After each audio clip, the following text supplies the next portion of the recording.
Hi, this is Jim Cranston from 7 Every Minute and 7everyminute.com, a podcast and website by, for, and about baby boomers. So last week we talked about a tip that I described to make potentially uncomfortable situations a little bit less stressful and a little bit less intimidating. So this week we're going to review that quickly and then go on and give some more background on what it is that we can do to help ourselves, to kind of help our minds automatically help us reach our goals. But first, I hope everyone had a happy Thanksgiving, both here in the US and elsewhere, everywhere. Like I say, it's one of the holidays we love to share with everybody. Like I mentioned last week, Thanksgiving to me should be all about being thankful for the good in our lives and hopefully for hanging out with friends and family or doing whatever brings you joy and comfort. So I hope everyone had a nice Thanksgiving. So a quick recap from last week's tip on managing stressful or difficult situations. Recall that we spoke about perceptions and how they affect our reactions to a situation. And as a review from Dr. Shannon Irvine's neurocoaching course, the very basic building blocks of perception and how we perceive the world around us are situation and stimulus. Those are the things that happen either to us or around us, or something that is within our sphere of attention that our mind pays attention to a little bit. And then that results in a thought. And that is our brain at some level acknowledging the event, whether that event is a sound, a light flashes somewhere, you hear some music, you smell something, whatever it is, there's some outside stimulus, and that causes our brain to form this thought. So when that thought happens, then something happens after that. You smell something yummy, then you see yummy food, maybe you have something nice to eat. And so that thought, when it keeps being repeated over and over again, and when the same sort of outcome happens, then that turns into a belief. And what belief is, basically our subconscious automates that whole thought action process. So we smell something that we think might result in a yummy food, and our belief is, oh, we should go see who's baking something or who's making some delicious food. We didn't actually have to sit down and analyze and say, what does that smell like? That smells like bread and gravy, and so probably somebody making the stew that I like. None of that happened explicitly. It gets automated into a belief, which is just an automatic interpretation by our brain of some thought resulting from some stimulus or situation. So that's it in a nutshell. We also covered how there are techniques to reprogram our brain and to reduce the stress in some sort of situation that we were in. And I did make up a little handout. It was a little late to get posted. Did make it up for Thanksgiving. But if you want, basically, all I ask is if you, put down your email address, and then that'll take you to a page where you can download this handout. And that's the one we covered last week, which goes through the process we just described of ways to kind of automate that and practice envisioning some nice outcome or some outcome that we desire, and using that to get our brain to think into a larger situation. And that automatically, generally, reduces the stress in a situation, helps us move past it and envision the good in a situation. So that handout can be found there. It's just the web address for the website, 7everyminute.com, followed by / and choose -happiness. So, like I said, the little handout goes through, and the overview, again, is to imagine something nice. It can be anything, just something that you really want to focus on. It could be something nice that happened in your life, something nice you did for somebody else, and then you felt how special they felt, and something that brings you joy or brings you closer to your goals. And then, as I mentioned, you really want to think intensely about that, really envision it intensely and completely. It can be briefly, but you want to really think about the whole situation. And so all the thoughts and smells that go with it, the things you might see, the things other people might say to you, you really want to envision the whole thing. The sounds that you hear, if you're in the woods listening to a brook, looking at the brook, smelling the coolness of the brook, or feeling the coolness of the brook, smelling the freshness of the water, and really envision the whole thing briefly. And the point of that, the goal of that, is to get your mind to remember that it is in control of your perceptions, and to remember that you are able to create a joyous moment or to reframe a situation that you're in. And that's really important, because a lot of times, it's mentioned briefly on the handout, we tend to feel that we're kind of caught up in being the result of a situation, that we don't have any control over it. And that's not really the case. Many times we have a lot of control over a situation, and if not over the situation directly, it's certainly our reaction to the situation. And so this is just a technique to help your brain remember that. And so when it's in a stressful situation or challenging situation, a new situation that just makes you unsure what to do, it helps to remember that you're actually in control of how you act. And so now that means if you want to act calmly, you can just convince yourself that, yes, I can act calmly because I'm speaking for the first time to a whole auditorium full of people who I don't know. Doesn't mean that I have to be nervous. That's certainly one option. But the other option is to just focus on a few people and talk to them, and then go on and actually make eye contact with them and have a conversation with them. And by doing that, have a conversation with everybody in the auditorium. So there's lots of things we can do to control that situation.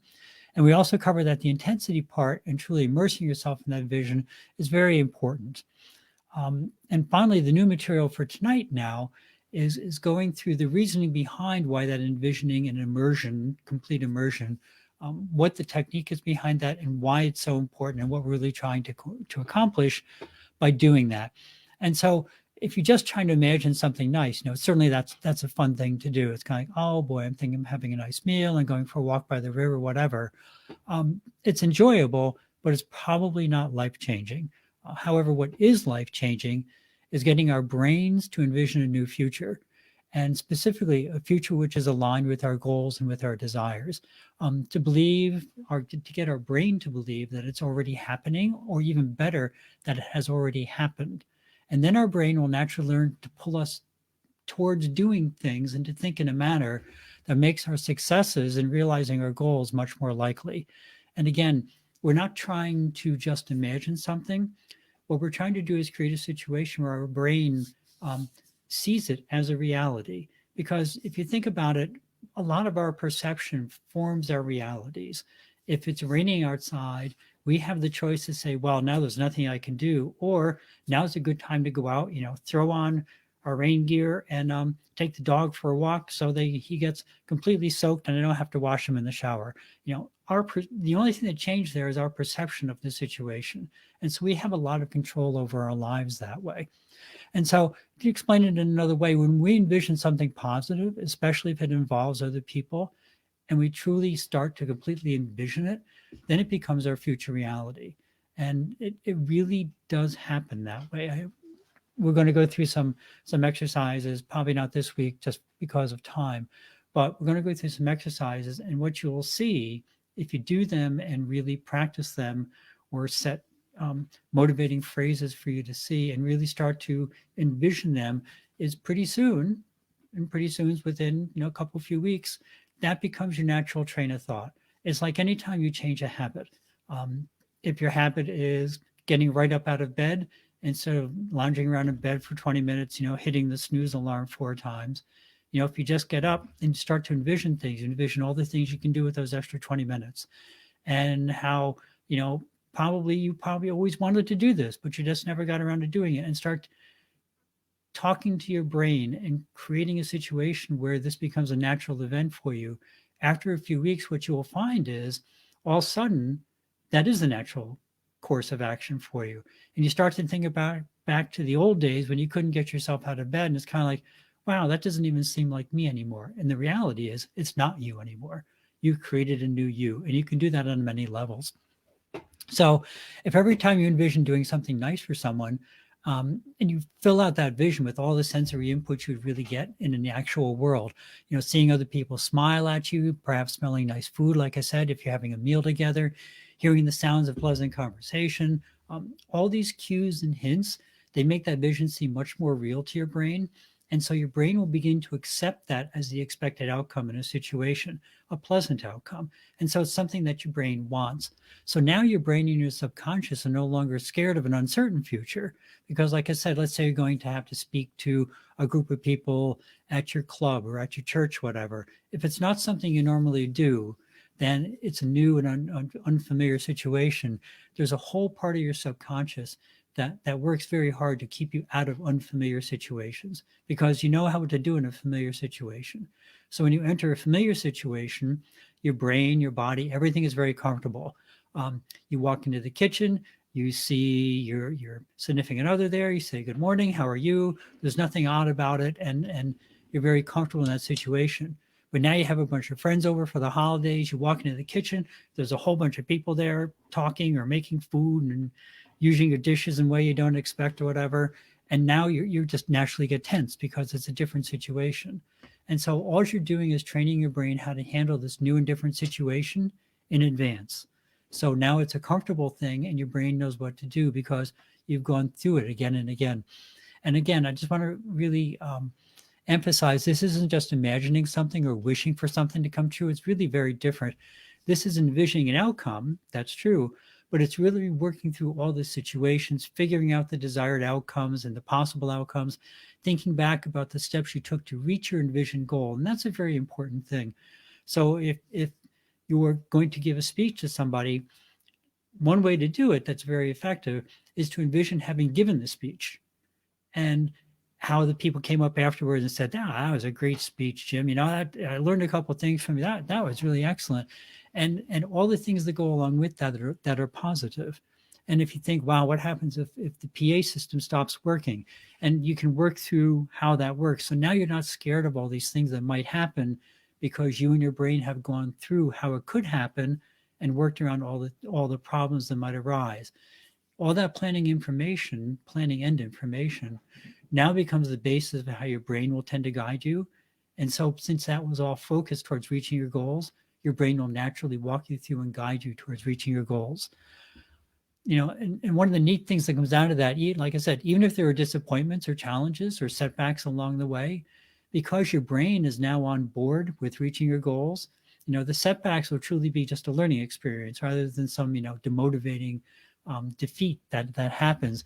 Because when your brain has a tangible goal, let's just take something tangible and say, think of the store, going to the store to get fresh donuts or whatever it is that you find fun to do. If you're doing that when an obstacle arises, it's not that you just say, oh, forget it, I'm not going to get donuts. Maybe sometimes you do that, but in general, not. If you're planning to go eat one way or the other, you're going to find out you're going to come up with a way to go eat. And that's because your brain will come up with a solution to get around the challenge because it knows there's a reward at the end. That there's a reward waiting, and because your brain already knows that success is almost certain to be attained, it will take the steps needed to guide you through and get you to reaching that ultimate goal. And so all we're doing now is training our brain to think in terms of success for our goals and the goals that are important to us. So even though they might be a little scary or they require doing something new, we're teaching our brain how to actually move forward, overcome the obstacles, and reach what we want to do. So looking at it another way, when we envision a new goal, if it's a bit scary, if it's all new to us, well, think of something like trying to speak a new language, start a new career, change our relationship, whatever it is, anything new. Like I said, our subconscious is programmed to keep us safe and to go back to what we were doing before because it's familiar. Now, what if we could take some of those limiting beliefs, all those things we learned to keep us safe, and instead replace them with being confident, then we can reach our new goal, easily because it's what we expect to happen. That indeed, that we've done it before. That's why we're trying to get our brain to envision a future, the future that we want to reach. Because much like breathing, I think this is a really good analogy I just heard recently. When you exhale all the old breath out, you let it all out. What you're doing is making space in your lungs and your body to bring in that fresh new breath so your body can thrive and you get everything you need to live with all the oxygen and all the air coming into you. Similarly, when you let go of all your pre-programmed limiting beliefs, then you have all the space in your mind now, not in your lungs, to bring in new thoughts and goals into your life and to train your brain to accept them just as readily as it used to accept all your limiting beliefs. So I know there's a lot of information we just covered tonight, and we're probably going to go through and have a couple more sessions on this, or maybe I'll do a little mini sign-up course, and we'll talk about the whole process over the next few weeks. But for now, the most important part to realize is that you have the ability to retrain your brain and to replace limiting beliefs and expected outcomes with new goals and new outcomes that you've envisioned and taught your brain how to work towards and automatically guide you to them, quite frankly. And so you'll find that once you do that, your brain, will happily embrace those new goals and it'll find ways to help you succeed and reach your goals. So again, to briefly recap, It's up to each one of us to create the nicest world that we can, starting with ourselves and our current life situation. And with every input we receive, we have a thought, and most of those thoughts are handled by our subconscious. They're filtered out and they shape our beliefs. But however, the key to our happiness is realizing that we can control how those filters work, that we can envision a new outcome, we can envision a new goal, and our brain is only too happy to work along with us once we show it how things can work to everyone's benefit and behalf, and to come to a pleasant outcome. Your brain is all about coming to pleasant outcomes. And if you show it the path how that can happen, then it's more than happy to lead you through those and get you to a place of really where it's just, contentment and happiness and joy and satisfaction are really much more commonplace. So that's really what we're trying to do. And we'll go a lot more into all that. And again, this is the kind of the introductory part of the course that's currently in development, 1 Minute to Happiness. And it's basically a way through self-education and with some guided instruction to go through and teach your brain these methods, teach yourself these methods and techniques to get yourself to automatically work towards your goal. So it's quite different than trying to do it just by sheer willpower, because sheer willpower only lasts a little bit of time. However, once you get your brain on board and your brain sees, oh, this is how we get to the goal, this is why we're doing it, now it's not willpower, now it's the new you, and it just happens naturally. So more will be coming, like I said. That's it for the week, though. Thank you very much for stopping by. If you found something interesting or useful, please pass it along. If not, please drop me a comment as to what you'd like to hear. Have a great week. Thanks for visiting.